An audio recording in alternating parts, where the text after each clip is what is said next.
तर कोरटकरला शिवीगाळ करत वकिलांकडून हल्ल्याचा प्रयत्न झालेला आहे।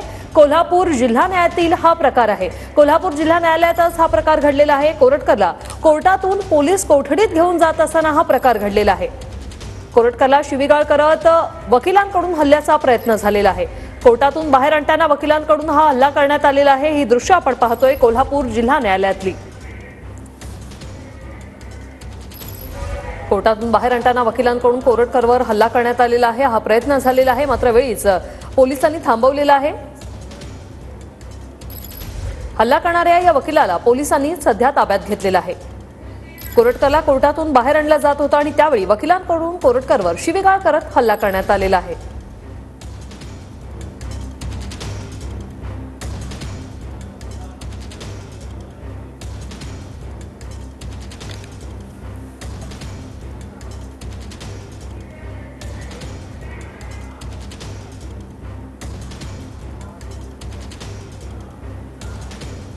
कोर्टातून बाहेर आणताना वकिलांकडून कोरटकरवर हल्ला करण्याचा प्रयत्न करण्यात आलेला आहे। एक्सक्लुझिव्ह दृश्य आपण पाहतोय कोर्ट परिसरातली।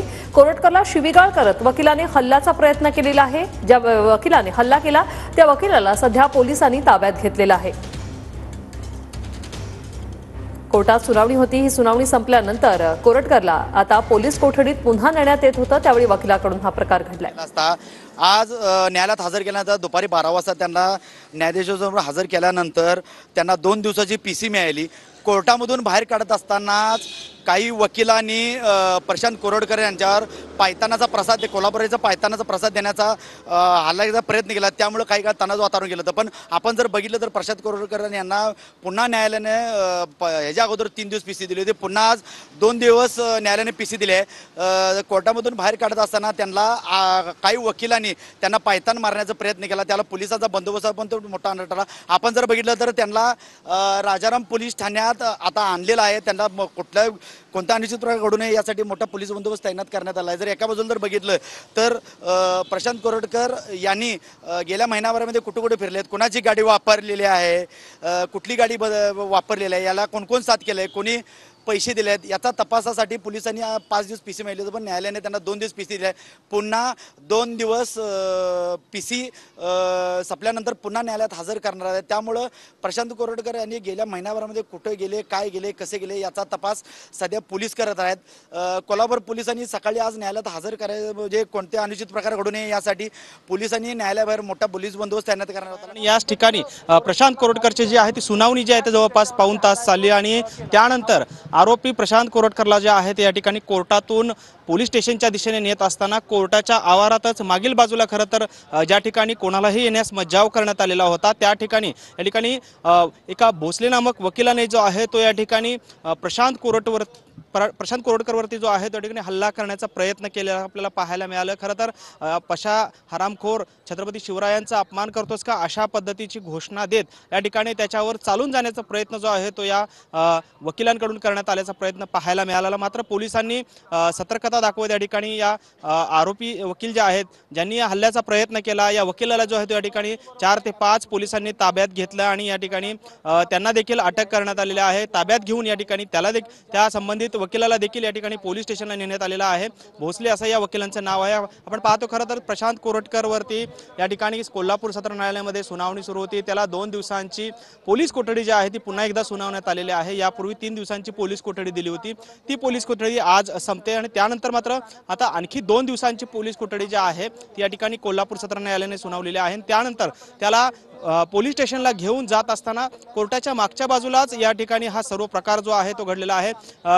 कोल्हापूर सत्र न्यायालयाच्या जे कॅन्टीन आहे या कॅन्टीन पासूनच एक्झिट गेट आहे। या एक्झिट गेटमधूनच बाहेर पडताना अगदी त्याच ठिकाणी हा वकील जे आहे त्या ठिकाणी थांबलेले होते आणि वकिलांच्या वेशभूषेमध्ये ते त्या ठिकाणी थांबलेले होते। त्यामुळे पोलिसांना त्यांचा संशय आला आणि इतर जे व्यक्ती होते त्या ठिकाणी एकाही व्यक्तीला त्या ठिकाणी पोलीस थांबू देत नव्हते। मात्र वकिलाच्या वेशभूषेमध्ये असलेल्या व्यक्तीला या ठिकाणी अटकण्यात आलं नव्हतं आणि त्याच दरम्यान प्रशांत कोरटकरला ज्यावेळेस पोलीस घेऊन आले त्याच ठिकाणी हा सर्व प्रकार जो आहे तो घडलेला आहे। वकिलांनी थेट शिवीगाळ करत त्याच्यावर हल्ला चढवण्याचा प्रयत्न जो आहे तो या ठिकाणी केल्याचं आपल्याला पाहायला मिळालं। मात्र पोलिसांच्या सतर्कतेमुळे हा संपूर्ण प्रकार जो आहे त्या ठिकाणी फसलेला पाहायला मिळतो। मात्र एकंदरीतच वकिलांकडूनच प्रशांत कोरटकरवर जे आहे ते शिवीगाळ करत हल्ला करण्याचा प्रयत्न जो आहे तो या ठिकाणी झाल्याचं पाहायला मिळालं।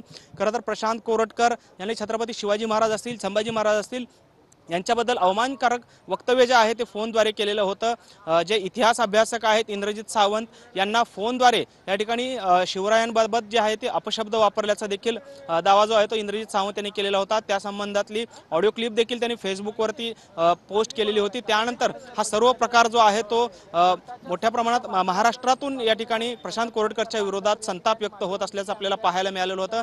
त्यानंतर प्रशांत कोरटकर महिनाभर जो आहे तो या ठिकाणी पलायन त्याने केलेलं होतं। त्यानंतर तेलंगणामध्ये जे आहे ते प्रशांत कोरटकरला या ठिकाणी कोल्हापूर पोलिसांनी ताब्यात घेतल्याचं चित्र पाहायला मिळालं। खरं तर आपण पाहिलंय महिन्याभराचा गुंगारा जो आहे प्रशांत कोरटकर या ठिकाणी देत होता आणि महिन्यानंतर तेलंगणामध्ये प्रशांत कोरटकरला अटक करण्यात आलेली होती। त्यानंतर त्याला कोल्हापूरमध्ये आणण्यात आलं।